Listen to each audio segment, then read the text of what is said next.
Estás en la señal internacional de sabersinfin.com. Muy bien, gracias. Ya estamos nuevamente en Varones en la Intimidad. Estamos hablando con Tania Sabugal. El tema de los derechos de la infancia a partir de esta propuesta que se llama Cuentos de Bandera Blanca. Ahorita le vamos a preguntar dónde pueden escucharla. También si alguna escuela, alguna institución, ya sea en este momento en vivo o a través de los podcasts, le interesa también si algún dato donde pueden contactarse, porque pues bueno, a veces también nos hace mucha falta a los adultos y las adultas, sobre todo aprender derechos de la infancia. Decimos que ya lo sabemos, pero bueno, porque hay niños y niñas en situación de calle, abandono, etcétera. Entonces, Tania, están los personajes. ¿Y cuáles son las temáticas que se abordan a partir de estos cuentos, este proyecto radio, ¿no? que ha llevado, bueno, a mucha gente a escucharle y sobre todo a identificarse? Pues mira, en cada cuento, el programa se basa sobre todo en un cuento. Tenemos otras secciones, pero siempre pasamos un cuento dramatizado con estos personajes que les mencioné. Siempre se trata de que cada cuento hable sobre un valor o sobre un derecho de la niñez. Y un valor que contribuya a la paz, ¿no? Esas son como las condiciones. Entonces, a lo mejor un día hablamos de la honestidad. Entonces, en la historia, en el cuento, se relatan algunas situaciones chistosas o de aventura o lo que sea, en el cual experimentan los personajes la importancia de ser honestos o las desventajas de ser deshonestos. A partir de eso pues se crea esta reflexión, o si no tratamos, como te decía, un derecho y se dan las referencias, ¿no? En qué artículo, de qué documento está contenido el derecho a la igualdad o el derecho a la educación, o en qué consiste específicamente el derecho a la educación. Cada cuento trata esa temática. Ahora, en cada programa, como el programa es de 1 hora de duración, pues tenemos otras secciones también. Tenemos una sección que habla de multiculturalidad, de por ejemplo, a qué juegan las niñas en Pakistán, o los niños de África, a qué comen, ¿no? Entonces, esa sección se llama Otros niños, otras niñas, para que conozcan más. Tenemos nuestra sección ecológica de colores, que bueno, les damos tips de cómo cuidar el medio ambiente. Tenemos nuestra sección de consumo responsable, consejos para un consumo responsable, porque pues también las niñas y los niños son consumidores, ¿no? Diariamente, entonces deben saber cómo, por dónde. Tenemos nuestra sección de nutrición, tuvimos que incorporarla porque es una necesidad realmente. Hay niñas y niños desnutridos y obesos, ¿no? Y obesas. Entonces, los dos polos era importante tratarlo. Incluso hay anorexia en niñas chiquitas, ¿no? Entonces, decíamos, este tema hay que incluirlo y ha tenido un éxito tremendo, ¿no? O sea, la gente llama y nos piden, oigan, por favor, hablen sobre, no sé, la importancia de desayunar, o qué ponemos de lunch a las niñas y los niños en la escuela, o qué puede comer un niño con insuficiencia renal, o en fin, ¿no? Tenemos también una sección que se llama Granitos de Arena por la Paz, que trata de personajes, organizaciones, movimientos que tengan que ver con la paz, porque están poco difundidos. Conocemos muchos malos ejemplos, pero pocos buenos ejemplos, ¿no? Y bueno, ahí también se le da difusión a esto. Y tenemos también una sección que se llama Tejiendo Diversión, de la Araña Ana, que invita a las niñas y a los niños a actividades culturales, recreativas que hay en nuestra ciudad, porque a veces tampoco se difunde mucho la cultura para niñas y niños. Entonces rescatamos lo que hay en nuestra ciudad para darlo a conocer y pues invitar a los pequeños y pequeñas a que asistan. Más o menos así está conformado nuestro programa. Por la duración no podemos pasar llamadas al aire, ¿no? De niñas y niños tenemos mucha producción, pero si llaman, se toman sus intervenciones y se comentan al aire, que también es una parte muy importante, porque siempre hablan y nos dicen cosas que nos dejan muy sorprendidos, ¿no?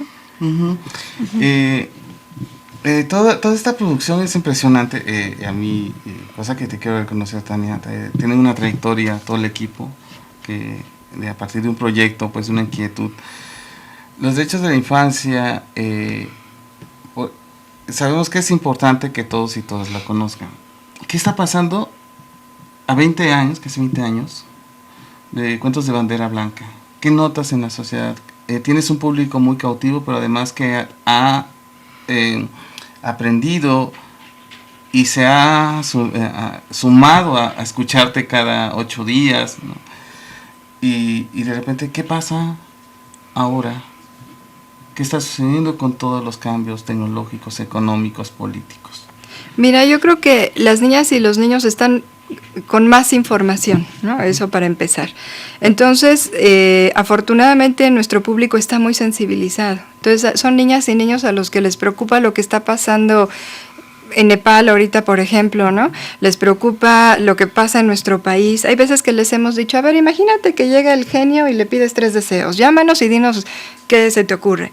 Claro, no falta el juego de video, la malteada tamaño doble y todas estas cosas, pero generalmente también piden trabajo para el que no lo tiene, salud para mi abuelito que está enfermo, ¿no? O sea, hay mucha conciencia, y no solo de lo local, de lo familiar, sino a nivel nacional. Las niñas y los niños saben lo que está pasando en nuestro país.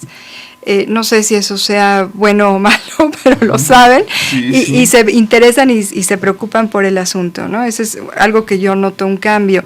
También he notado que, pese a lo que muchas personas adultas dicen, es muy importante que ahora las niñas y los niños conocen sus derechos, no porque pasen por encima de otros, porque esa es la idea general, y ese es el principal obstáculo que me he enfrentado, y en los 20 años, Cirilo, en los 20 años me han estado hablando también para decirme, no diga tanto los derechos, diga las responsabilidades, diga las obligaciones, porque se vuelven rebeldes, porque se vuelven violentos. Bueno, esa es una forma de malentender los derechos, ¿no? Tanto niñas y niños como adultos y adultas sabemos que conocer los derechos, al contrario, nos invita a respetarlos. No solamente exigir que me respeten, sino que yo al conocerlos tengo que respetar los derechos de los demás. Y eso a veces es un obstáculo, por eso muchas personas adultas no quieren que las niñas y los niños conozcan sus derechos, quizá porque no sabemos enseñarlos, ¿no? Porque dicen, es que el niño me va a exigir, o la niña ya no va a querer comer, o no va a querer ir a la escuela, o va a impedir que yo lo discipline, y es malentenderlo. Yo creo que ese es el principal obstáculo que ha sido constante. Eso sí me llama la atención. Desde hace 20 años que empezamos, y todavía hasta esta semana la gente reclama ese conocimiento, ¿no?, de los derechos de la niñez. Sí, yo tengo pues una duda del cuáles han sido los temas que más ha costado como meter en el programa, ¿no? No sé si has tenido como temas que ha sido difícil hablar, porque también aquí me están preguntando qué pasa con los niños gays o lesbianas. Ese es el tema, exactamente. Ese fue un tema que lo hemos abordado, incluso no mencioné el personaje, no sale muy seguido, es el ganso Constanzo, bueno, se trata de que es un personaje al cual lo violentan y se burlan de él por su forma de actuar, ¿no? Pensemos que son cachorros. Entonces, simplemente porque les parece, entre comillas, afeminado, por eso lo molestan. Sin ir más allá, porque son niñas y niños, ¿no? Son pequeños. Pero en este sentido hemos tratado de pues infundir este respeto a la diversidad. Las niñas y los niños lo toman perfecto, lo toman genial, ni les preocupa ni les incomoda, y no dudo que haya niños y niñas que se identifiquen con el personaje y se sientan bien de saber que no tienen que discriminarles, pero son las personas adultas las que llaman y se incomodan, que por qué tratamos ese tema con menores de edad, que eso está mal, que ya saben todo lo que dicen, ¿no? Y sí nos ha costado trabajo. El grupo de rock poblano, Los Patita de Perro, tiene una canción, no sé si la han oído, Luis Gerardo. Es una canción que habla de esto. Sí. Bueno, el día que la puse igual me llamaron. ¿Por qué pone esas canciones? No sé qué. Oigan, esta canción es para promover el respeto, no es para promover nada más que el respeto, ¿no? Sí. Pero sí es el tema que más trabajo me ha costado incorporar, ese y el de la tolerancia religiosa.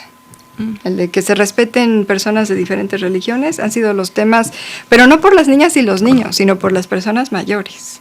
Eso es algo que, ahorita que nos comparte Alba, esas inquietudes, los niños y las niñas cuando empiezan a aprender que somos diferentes y que esas diferencias podemos tener un buen trato desde esta cultura de paz, me parece que cuando te dicen no le diga a los niños y a las niñas sus derechos porque aquí vienen y me reclaman. Entonces la pregunta es, ¿quiénes somos aquellos adultos o adultas que no estamos todavía sensibilizados, pero además en acciones? Porque lo de menos es, digo, ya me sensibilicé, yo no sé pues hasta dónde, pero además las acciones que estoy generando, porque entonces me vuelvo el que va a castigar a este pequeño, porque sí.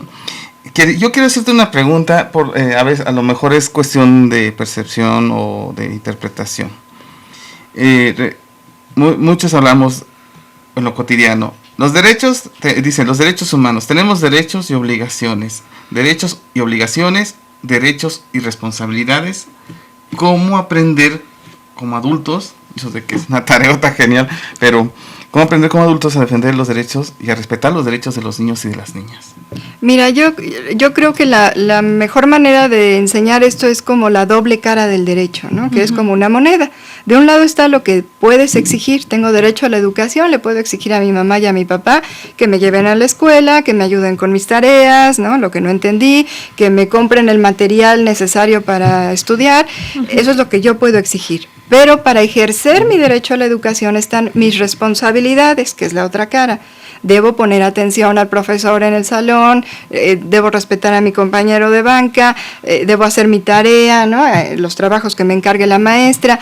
Enseñándolo así como esta doble cara, no se vuelve un asunto condicional, porque todas las leyes que hablan de derechos de la niñez dicen que no pueden ser condicionados los derechos al cumplimiento de las obligaciones. O sea que si el niño no hizo la tarea, tiene derecho a cenar. No importa si no la hizo. Tiene que cenar, es un derecho, no se lo puedes quitar. Si el niño se portó mal y le pegó al hermanito, tiene derecho a bañarse, ¿no? Y a ir al médico, eso no se lo puedes quitar. Claro, debe tener una forma de disciplina, siempre y cuando no atente contra su dignidad, ¿no? A lo mejor sabes que le pegaste a tu hermanito, primero te disculpas, ¿no? Y primero resuelves el asunto emocional con el hermanito al que lastimaste y luego pues vas a reparar el daño, ¿no? ¿Qué le hiciste? ¿Le rompiste su juguete? ¿Qué hiciste? Lo vas a reponer, lo siento, pero lo vas a reponer. Esa es la sanción, no vas contra su dignidad y no le estás quitando ningún derecho. Entonces, por ahí debería de ir, ¿no? No condicionar a que si te portas bien, entonces te quiero. O si te portas bien, entonces puedes jugar. No, el derecho a jugar es un derecho y no lo puedes quitar.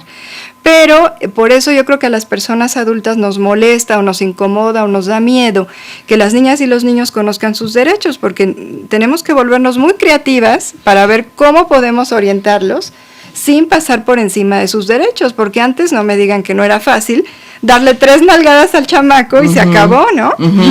O te comes esto y te lo comes a la fuerza. Era fácil, era el método más fácil. O sea, la violencia, la imposición, el autoritarismo es el camino más fácil. Entonces, el otro modo requiere más creatividad, requiere echarle más coco al asunto, ¿no? Para ver cómo lo resolvemos y conducir a las niñas y los niños, porque ese es otro derecho, el recibir orientación. Tampoco podemos dejar a las niñas y a los niños que hagan lo que se les ocurre y vivir sin límites, pero es orientación, no es sanción, no es castigo, no es orientación, por ahí va el asunto. Sí, porque es algo como no. Sí. Y ahora que los niños ya tienen sus derechos y las niñas lo expresan, ahora todos lo quieren, ¿no? El asunto yo creo que no es que lo sepan, sino cómo nos hemos ido o cómo educamos también los adultos y las adultas. Tania, algo que a mí me llama mucho la atención, y es un problema de violencia contra los niños y las niñas, y regresando al corte me gustaría que nos compartieras esto. Los niños y las niñas de repente hacen algo que se nos vuelve como gracioso, se lo aplaudimos, se lo reconocemos, pero ya después como adultos le decimos ya no lo hagas. O la otra, dicen algo y nos reímos y nos burlamos de estos pequeños. Todo lo que se está generando y se violenta este derecho precisamente a esta libertad de expresarse, de crecer sanamente como un derecho. Vamos al corte. Me gustaría que nos compartieras reflexiones en materia de los derechos de los niños y de las niñas sobre estas prácticas de violencia que están viviendo los pequeñas y que se ve como una broma. Bueno, pero regresamos. Gracias, Oscar, también por compartirnos y sobre todo apoyarnos en la producción ahorita. Regresamos. Estás en la señal internacional de Saber Sin Fin.com.